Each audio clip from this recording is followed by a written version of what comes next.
के प्रांत मंत्री आदरणीय योगेश जी गायकवाड़, प्रांत के वर्धा से आए हुए हमारे प्रांत मंत्री जिन्होंने बहुत ही शानदार जोश लगाने वाला विधि संख्या के प्रस्तुत किया, संतोष जी ठाकुर, अंतर्राष्ट्रीय हिंदू परिषद के हमारे कोषाध्यक्ष वैभव जी कपूर, यहाँ उपस्थित हमारी ताई अंतर्राष्ट्रीय महिला परिषद की अध्यक्ष विदर्भ प्रांत की अस्मिताताई भट्ट, हमारे बंधु मुन्ना भाई ओझा, आदरणीय तिवारी जी, यहाँ उपस्थित राष्ट्रीय बजरंग दल के हमारे महामंत्री भाई यजेंद्र सिंह ठाकुर, और यहाँ उपस्थित हमारे नागपुर शहर के नागपुर जिले के जिलाध्यक्ष कौस्तुभ जी आवड़े, प्रसाद काटीकर, और यहाँ उपस्थित अभी आज जो नई कार्यकारिणी हमारी यहाँ पर घोषित हुई है,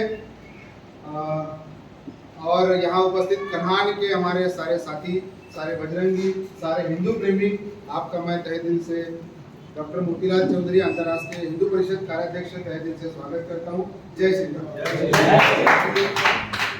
मित्रों, लगभग 1-1.5 घंटे से हमारी जो बैठक शुरू है, ये बैठक में अलग अलग विषयों पे हमारे सारे पदाधिकारियों ने यहाँ पर आपको मार्गदर्शन करने का प्रयास किया, हिंदुत्व को समझाने का प्रयास किया, और हम यहाँ पर किस पर्पज से यहाँ एकत्रित हुए ये भी थोड़ी बहुत जानकारी हमको अभी तक समझ में आ गई होगी। मित्रों, अंतर्राष्ट्रीय हिंदू परिषद यह जो संगठन है, हिंदू हृदय सम्राट डॉक्टर प्रवीण भाई तोगड़िया जी, इनके माध्यम से बनाया हुआ संगठन है, जो कि पूरे भारत में नहीं अपितु मैं ये कहूँगा कि आज भारत के अलावा विदेशों तक भी ये संगठन अभी फैल रहा है। पिछले 14, 15, 16 जून को केंद्र की बैठक हुई, जिसमें पूरे भारत भर से 37 प्रांतों में से लगभग 1000 से ज़्यादा प्रांत के पदाधिकारी, 1037 प्रांत के पदाधिकारी वहाँ पर पहुँचे थे, जिनमें से हमारे योगेश जी विदर्भ प्रांत से, हमारे ठाकुर जी, मैं, अनूप जायसवाल जी, और हमारे मुंबई और गोवा के जो महामंत्री है किशोर दिकोणवार जी, यहाँ विदर्भ प्रांत से हम लोग उपस्थित थे। और वो केंद्रीय बैठक में जो संगठन का विजन दिखाया गया कि अब तक 2018 में मात्र ये संगठन की स्थापना की गई, और 2018 से केवल 6-7 साल के इस संगठन में, अभी 24 से 6 साल के इस संगठन ने कितनी उपलब्धियां पूरे देश में इतने कम समय में हासिल की है, ये जब ब्यौरा पढ़ा गया तो मैं आपको थोड़ा सा मैं आपको जानकारी दे दूं, तब हमको समझ में आएगा कि आज जिस बैठक में हम बैठे हैं, कोई आज शुरू हुए संगठन के बैठक में नहीं बैठे हैं, तो हम कितने बड़े संगठन में, कितने बड़े व्यक्तियों के साथ में आज हम एसोसिएट है, जुड़े हैं, यह जानकारी हमको समझ में आ जाएगी, और ये हम अपने आप को सौभाग्यवान समझेंगे कि इतने बड़े व्यक्ति के मार्गदर्शन में और इतनी शानदार टीम के साथ में हमको काम करने का मौका या हिंदुत्व को आगे बढ़ाने का मौका इस विदर्भ प्रांत में मिल रहा है। आज मेरे साथ में, मेरे टीम में ये सब लोग अलग अलग प्रोफेशन से जुड़े हुए लोग।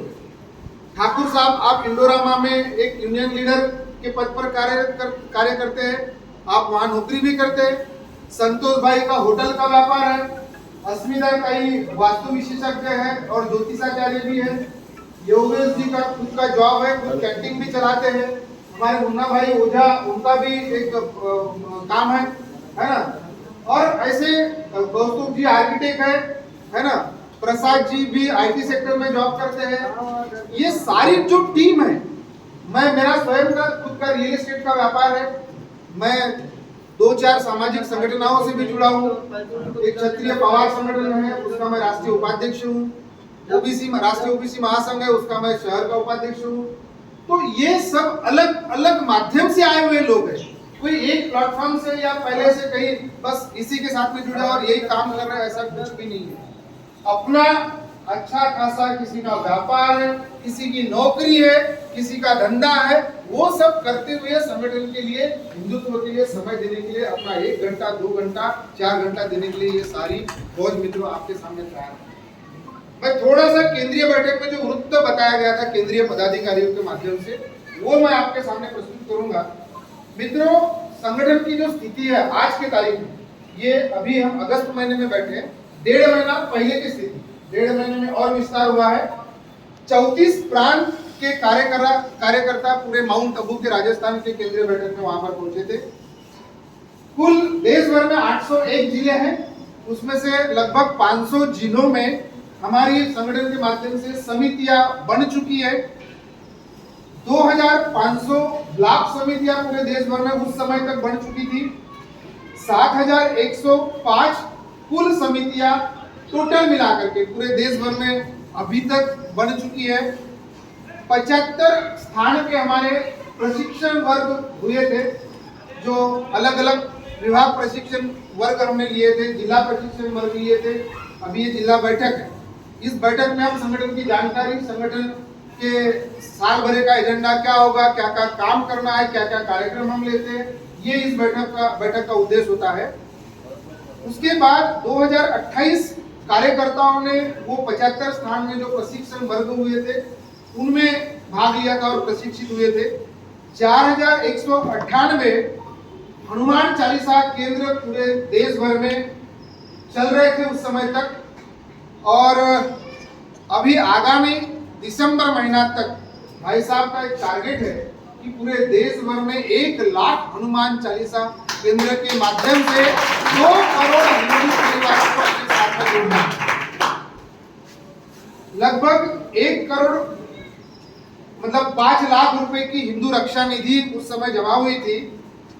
15 प्रांतों में शौर्य प्रशिक्षण वर्ग हमारे हुए थे, जिसमें विदर्भ प्रांत का शौर्य प्रशिक्षण वर्ग, जिसमें हम युवाओं को बंदूक चलाने से लेकर के, तलवार चलाने से लेकर के, लठ चलाना, उनकी बौद्धिक और शारीरिक क्षमता कैसी आगे बढ़े, वो संकट समय पे, मुश्किल के समय पे अपने बौद्धिक और शारीरिक बल के आधार पर दुश्मन के ऊपर कैसा विजय पा सके, ये सारे विजय के गुर उस शौर्य प्रशिक्षण वर्ग के माध्यम से सिखाए जाते हैं।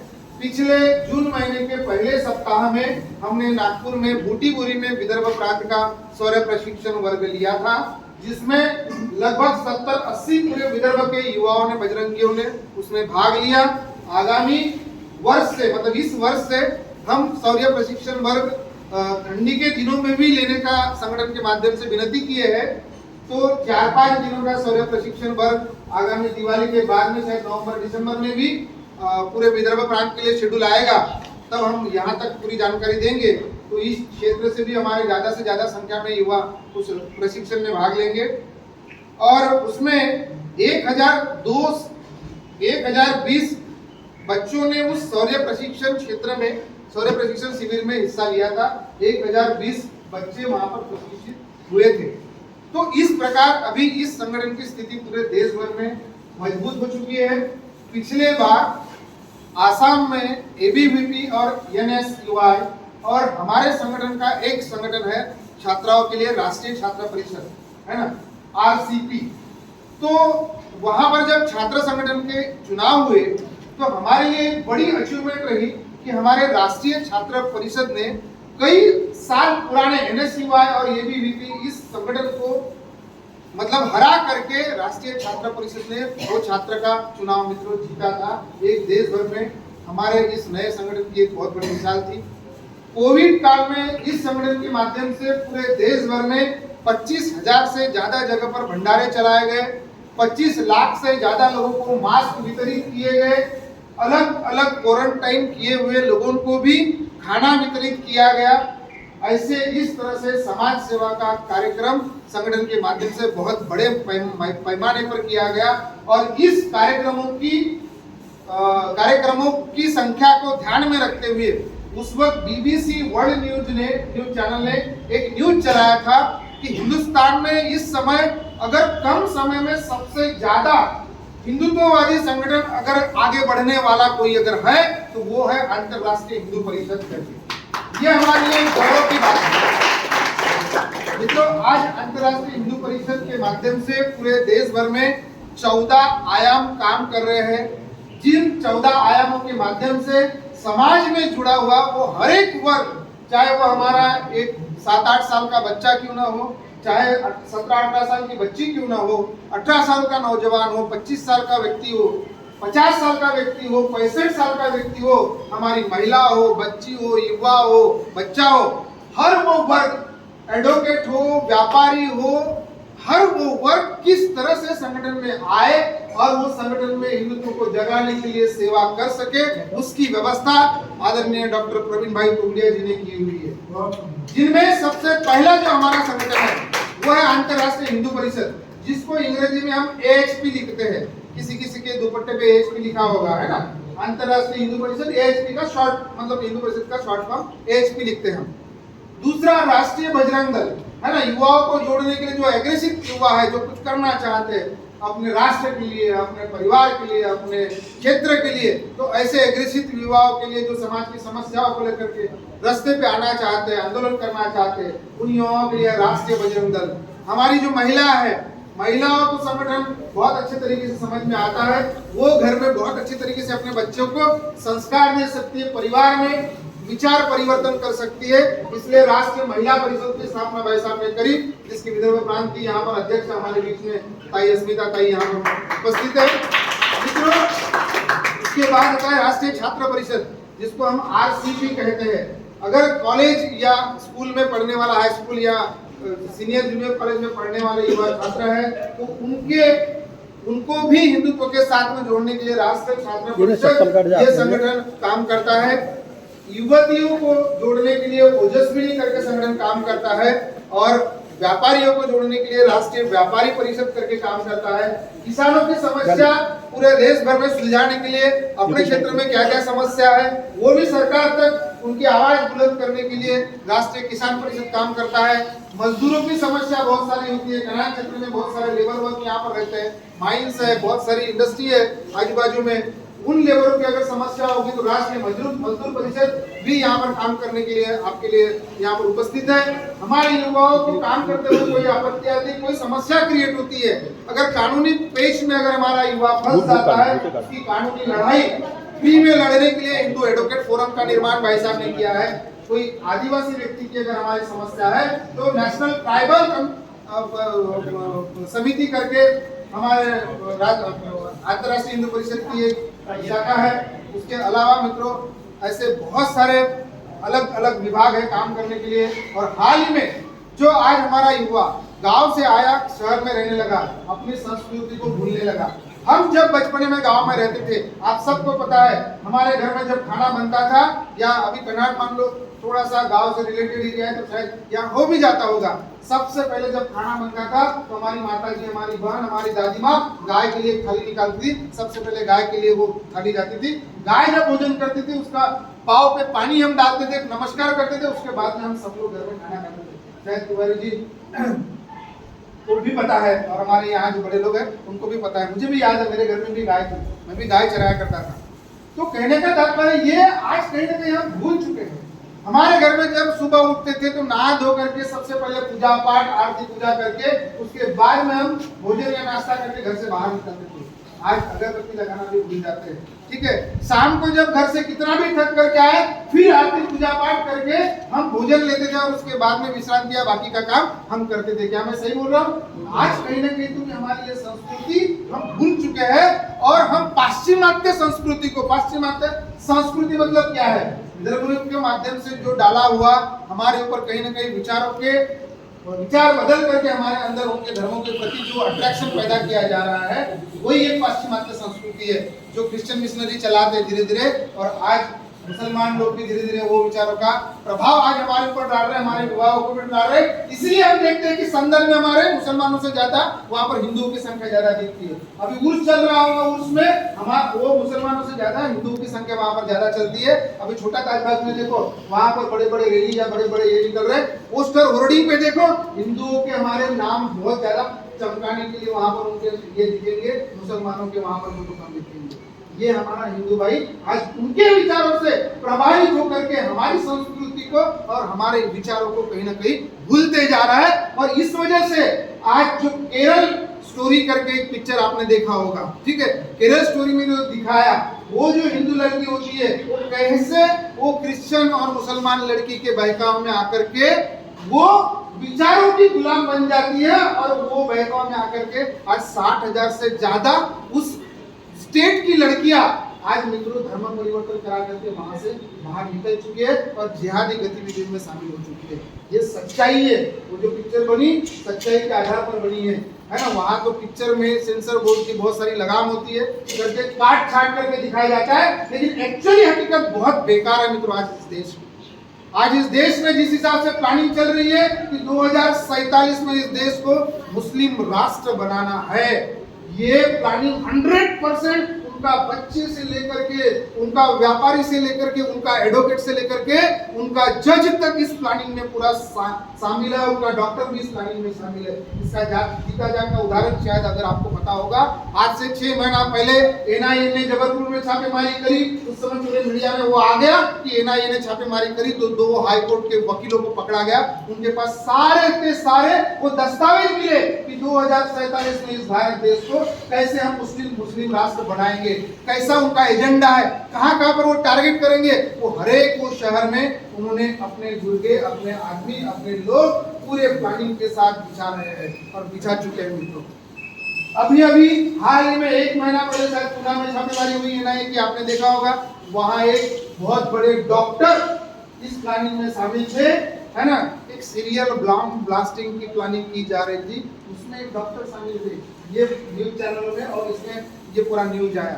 आज तक हम सब लोगों को ये लगता था कि कहीं ना कहीं जिहादी गतिविधियों में या देश विरोधी गतिविधियों में, हिंदू विरोधी गतिविधियों में एक इलिटरेट क्लास इन लोगों का शायद शामिल होगा। शायद मुझे भी लगता था, शायद बहुत सारे हमारे युवाओं को या सुशिक्षित हमारे हिंदू समाज के लोगों को लगता है। लेकिन जब ये बातें सामने आती है तो ये समझ में आता है कि आज उनका उच्च शिक्षित वर्ग भी इस प्लानिंग में लगा हुआ है। और हम हमारे बच्चों को सिखाते हैं कि हिंदू मुस्लिम भाई भाई, वो सिखाते हैं कि हिंदू आपका काफिर, हिंदू आपका दुश्मन है, उसको मारना है, क्योंकि उनके ग्रंथों में लिखा है ना। हमारे ग्रंथों में सब भाई का संदेश दिया गया है। कहीं ना कहीं आज हमको इससे सावधान होने की आवश्यकता है। इन विचारों से हमको सुरक्षित रहने की आवश्यकता है, नहीं तो आज तो हम जैसे तैसे बच जाएंगे, हमारा जीवन तो चला जाएगा। आज किसी की उम्र यहाँ जो बैठे हैं हम लोग, किसी की 20 साल बची, किसी की 30 साल बची, किसी की 40 साल, किसी की 10 साल बची, लेकिन ये जो है ये बच्चा अभी 60 साल जीने वाला है, 70 साल जीने वाला है, इसका भविष्य में आदर है। क्योंकि हम लोगों को पहले ये सिखाया गया, हम लोगों को पहले ये विचार डाले गए कि हम दो हमारे दो पे आओ।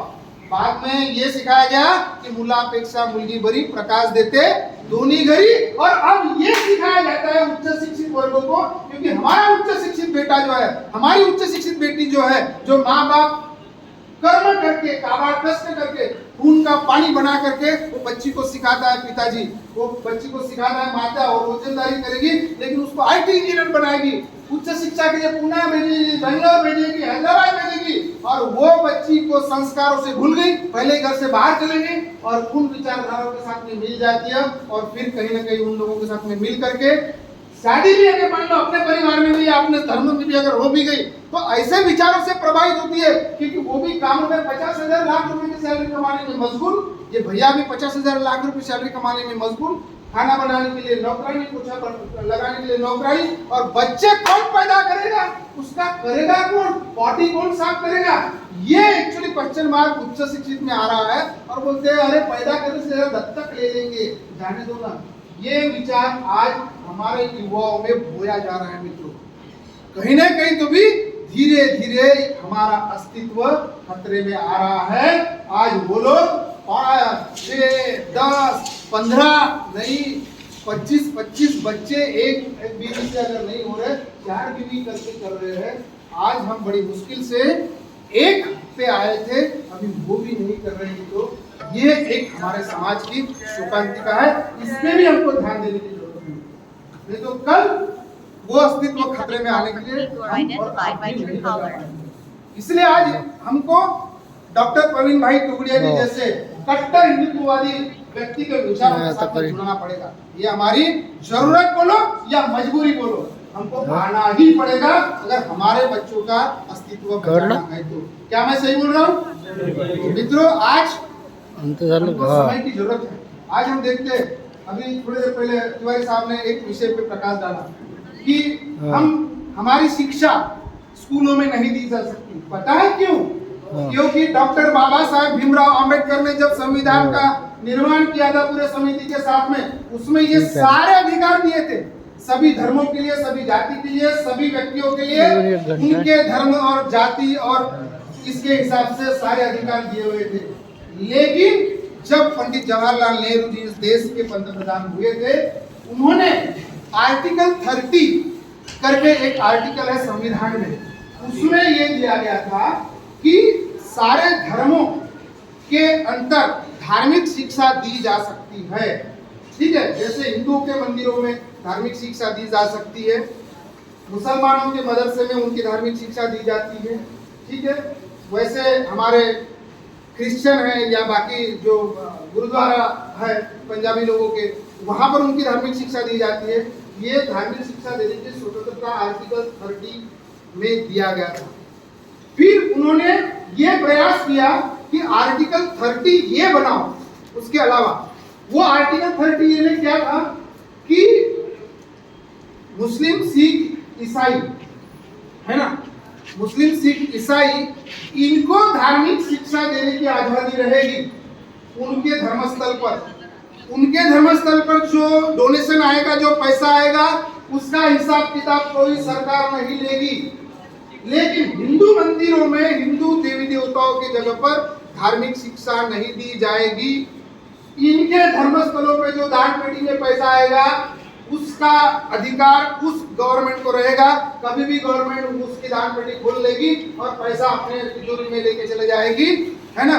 ये अधिकार हिंदू मंदिरों के छीन लिया गया आर्टिकल 30A के अंतर्गत। वो लागू करने के लिए उन्होंने बहुत बार प्रयास किया।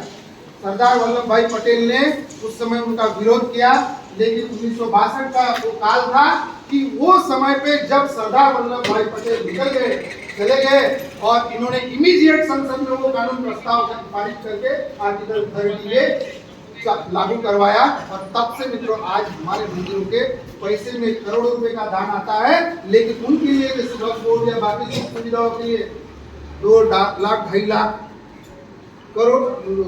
करोड़ रुपए का जो योगदान सरकार की तरफ से दिया जा रहा है, ये हमारे मेहनत का, हमारे धर्मों का, हमारे धर्मस्थलों के पैसे को बदौलत उनको आगे बढ़ाने का काम किया जा रहा है।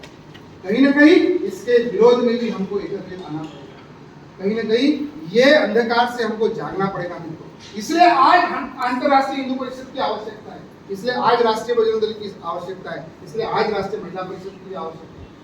मित्रों, आज ओम श्री परिवार के माध्यम से हमारे एक नए आयाम में, ओम श्री परिवार के माध्यम से हमारी संस्कृति कैसी है, हमारा धर्म कैसा है, हमारे पहले हम क्या करते थे, वो सब सिखाया जाता है।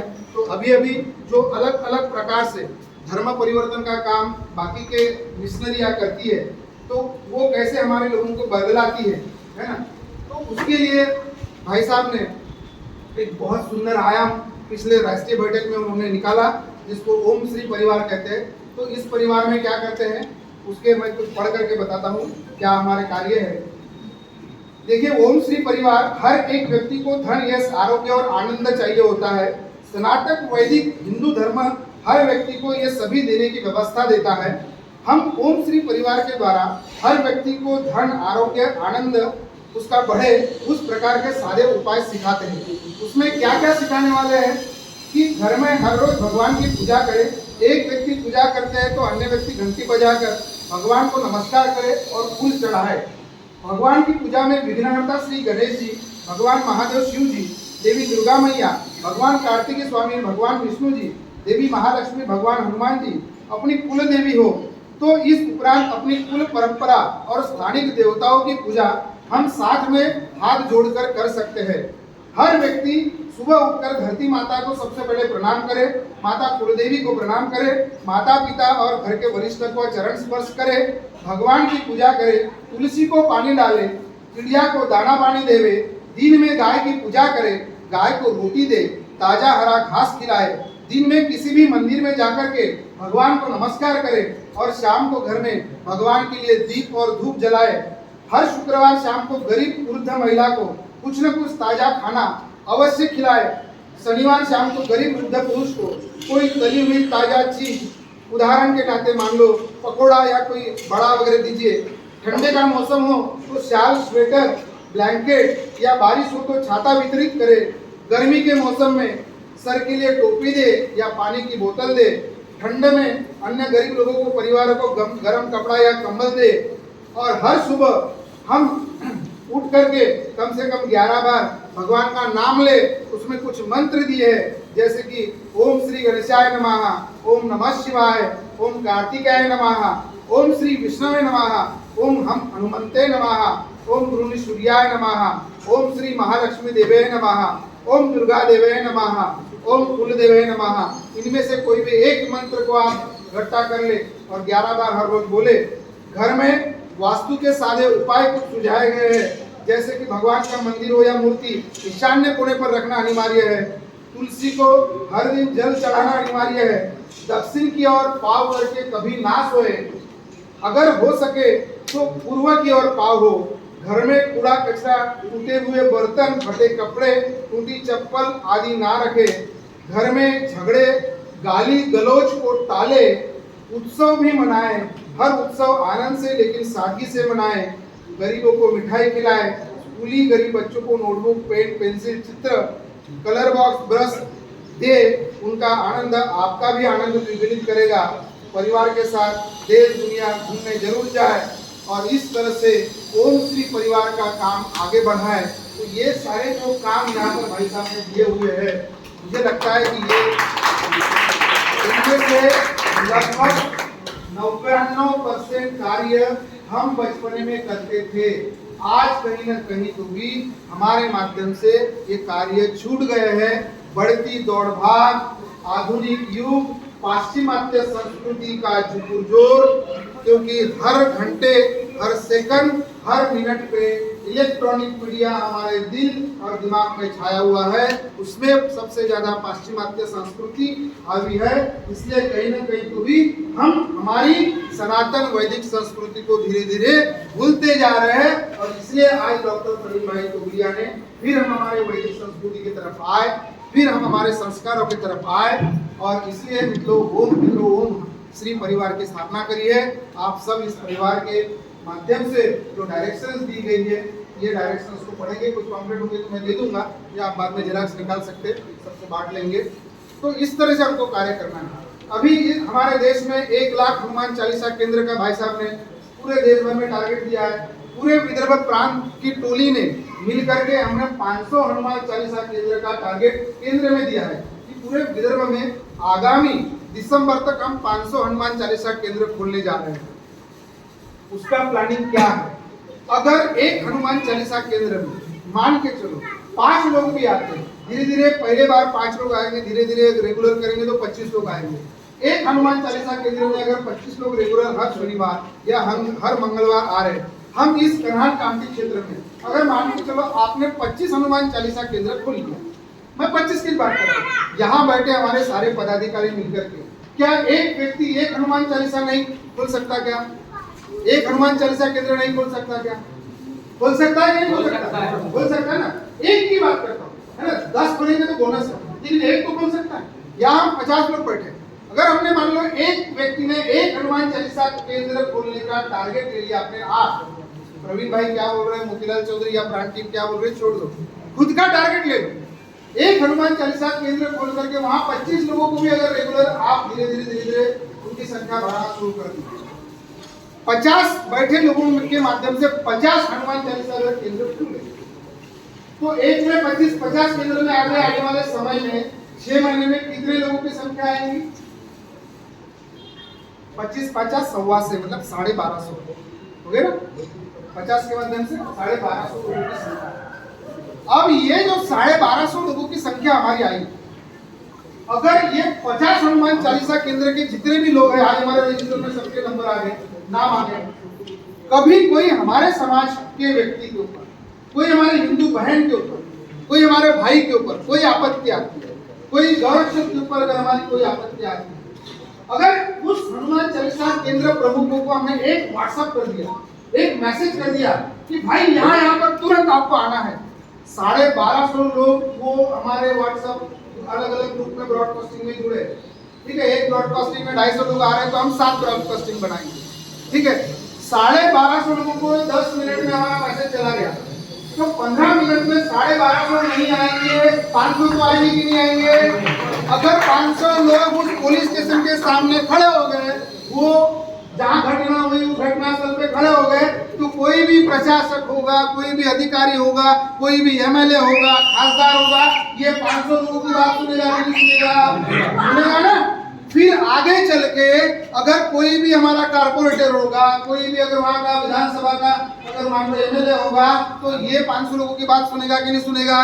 फिर चाहे कोई भी समस्या हो, तो हमारे उस हनुमान चालीसा केंद्र को कहीं ना कहीं तो भी एक शक्ति आ जाएगी, और इसलिए भाई साहब ने उस हनुमान चालीसा केंद्र का नाम एक शक्ति केंद्र भी रखा है, क्योंकि वहीं से फिर हमारी महिला भी जुड़ जाएगी। क्योंकि वो जो भाई वहां पर आएगा, वो भाई आएगा तो अपने घर के महिलाओं को बताएगा, अपनी बच्ची को बताएगा, अपनी बीवी को बताएगा, अपनी माता जी को बताएगा कि माँ आज ऐसा ऐसा हुआ, हमने हनुमान चालीसा केंद्र के माध्यम से सबको मैसेज किया, और 10 मिनट के अंदर में हमारे 500 लोग वहां एकत्रित हो गए, और आज हमारे व्यक्ति को न्याय मिल गया। माँ तो वो माता जी भी अगले बैठक में जुड़ेगी कि नहीं जुड़ेगी। इस तरह से मित्रों, हर हिंदू का परिवार हनुमान चालीसा केंद्र के माध्यम से धीरे धीरे देश में जुड़ जाएगा। और जो प्रवीण भाई का सपना है कि आगामी दिसंबर तक लगभग 1 लाख हनुमान चालीसा केंद्र खोलने का, तो ये सपने के करीब हम अवश्य पहुंचेंगे। आगामी दिसंबर में केंद्रीय बैठक जगन्नाथपुरी में होने वाली है, और जनवरी महीने से एक प्रयागराज में महाकुंभ का आयोजन है। इस साल महाकुंभ के आयोजन में देश विदेश से बहुत सारे लोग कुंभ स्नान करने के लिए आते हैं, है ना, प्रयागराज में। इस बार भाई साहब का यह प्लानिंग है कि आगामी वर्ष भर में अंतर्राष्ट्रीय हिंदू परिषद ये संगठन को 100 दुनिया के 100 देशों में विस्तार हम करेंगे। जय श्री राम। और 100 देशों में विस्तार करने का जो प्लानिंग उन्होंने बताया वो यह है, अभी केंद्रीय बैठक में हम सब लोगों के माध्यम से जिन जिन लोगों के पूरे केंद्र में जो लोग आए थे, पूरे देश के अलावा अगर विदेशों में जो जो कांटेक्ट है आपके मोबाइल पे, वो कांटेक्ट हमें दीजिए। वो कांटेक्ट को भाई साहब स्वयं खुद कॉल करेंगे, खुद बात करेंगे। जो एनआरआई लोग वहां पर सेटल हो गए हैं, उनको खुद प्रवीण भाई बात करेंगे, और उनके माध्यम से धीरे धीरे हमारा विदेशों में भी संगठन चला जाएगा। मैंने स्वयं 11 देशों में मेरे जो परिचित कुछ लोग रहते हैं, 11 देशों के कुछ लोगों की मैंने यादी उनको दी। आप लोगों को भी विनती है कि आपके माध्यम से कोई एनआरआई दोस्त होंगे, भाई होंगे, रिश्तेदार होंगे, कहीं विदेशों में रह रहे हैं और वो सेटल हो गए हैं, तो ऐसे कुछ लोगों का नाम, ईमेल आईडी, मोबाइल नंबर अगर हो तो वो यहाँ के जो हमारे अध्यक्ष हैं उनके माध्यम से दे, रवि जी तक पहुँचाए या हमारे तक पहुँचाए, ताकि हम उनको भी यहाँ के माध्यम से वहाँ हमारा हिंदुत्व का काम करने के लिए जोड़ सके, और डायरेक्ट उन लोगों से प्रवीण भाई बात करेंगे जो लोगों की नाम की लिस्ट वहाँ पर जाएगी। इस तरह से मेरे को संगठन का प्लानिंग है। उस प्रयागराज के महाकुंभ में लगभग 5 लाख लोगों को मुफ्त में खाना खिलाने का संगठन का प्लानिंग है। 5 लाख लोगों की रहने की और खाने की व्यवस्था संगठन फ्री में करने जा रहा है। उसका एजेंडा हमारे पास आएगा। हमारे विदर्भ प्रांत से, हमारे कनान से, नागपुर से जो लोग उस प्रयागराज में गंगा स्नान के लिए जाना चाहते हैं, वो पहले से अपनी यादी वहाँ पर बता देंगे, तो उनकी रहने की, खाने की व्यवस्था वहाँ पर फ्री में होगी। आने जाने का हमको स्वयं को करना है। हमारे माध्यम से संगठन से अगर कोई नहीं भी जुड़ा है लेकिन वो हिंदू है और वो गंगा स्नान करने के लिए आना चाहते हैं, तो ऐसे भी व्यक्ति का नाम हम दे सकते हैं, ताकि उसकी वहाँ पर हम प्रॉपर तरीके से व्यवस्था कर सके। तो एक बहुत बड़ा धर्म का काम आज इस संगठन के माध्यम से पूरे देश भर में होने जा रहा है। आप सब लोग बहुत अच्छे तरीके से यहाँ पर काम को आगे बढ़ाए, और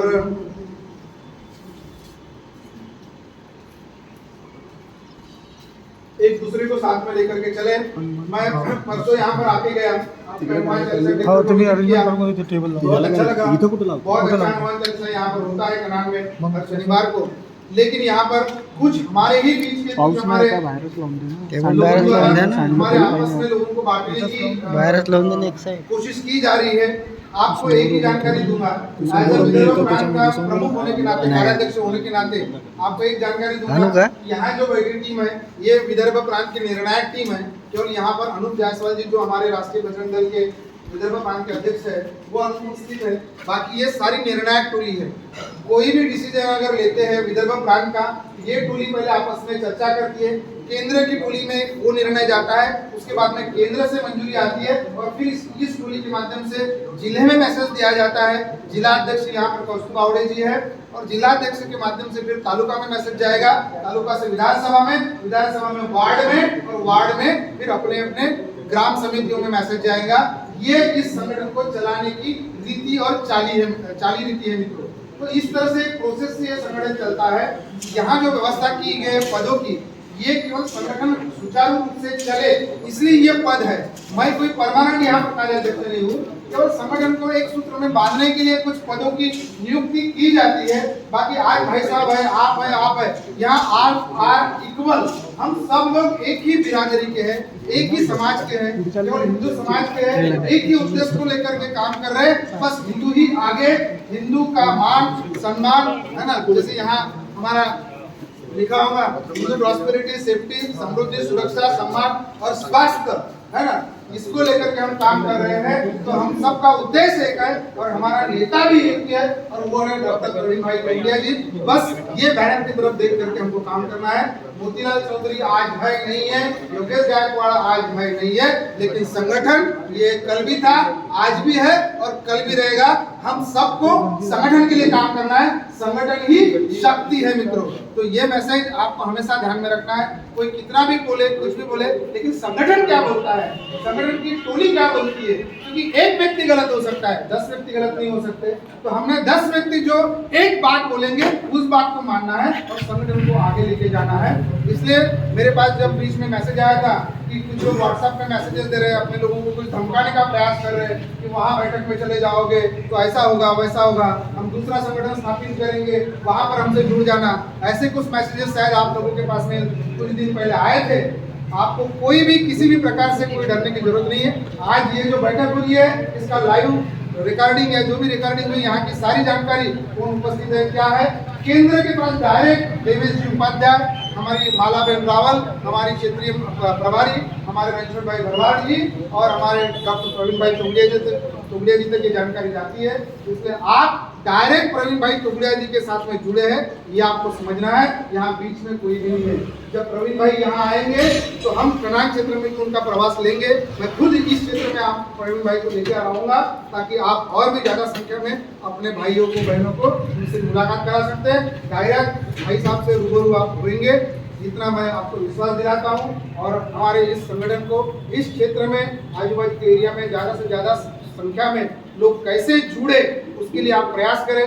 कोई भी समस्या आती है, दिक्कत आती है, परेशानी आती है तो सारे प्राण टोली के नंबर आप अपने पास में अभी थोड़ी देर में हम जब यहाँ रुकेंगे तो अपने पास में शेयर कर ले रहे, ऐसी मैं विनती करता हूँ। और आज यहाँ पर आपने इतनी शानदार बैठक रखी, यहाँ के सारे आयोजक टीम को मैं धन्यवाद देता हूँ। जय श्री राम। जय श्री राम।